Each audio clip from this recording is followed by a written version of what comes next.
Hi everyone. In today's video, we're going to compare char and character in Java, two ways of working with characters that many beginners get confused about. Let's break it down and look at some live code examples along the way. Open your VS Code and create a new Java class called characterWrapper.java. We'll use this file to try out all the code examples in this video.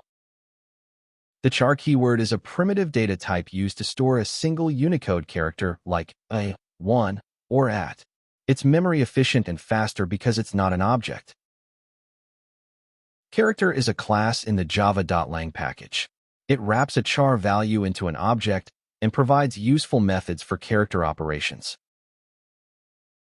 Let's take a deeper look at the key differences between char and character. Data type, primitive versus object.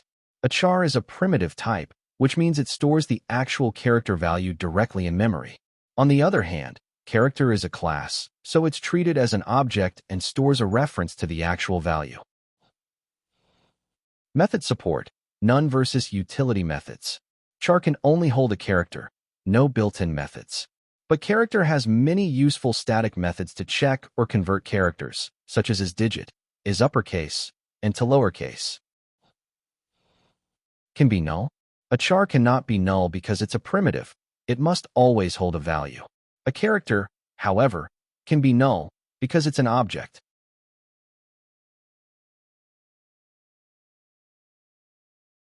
Java automatically converts between char and character. This process is called autoboxing, primitive to object, and unboxing, object to primitive. The character class in Java comes with many helpful static methods to inspect and manipulate characters. Let's go through some of the most commonly used ones. IsLetter checks if the character is a letter, a Z, or a Z. IsDigit checks if the character is a digit, 0 to 9. IsUpperCase, isLowercase checks if the character is an uppercase or lowercase. ToUpperCase, to lowercase, converts a character to uppercase or lowercase. IsWhitespace checks if a character is a white space, like space, tab, or new line.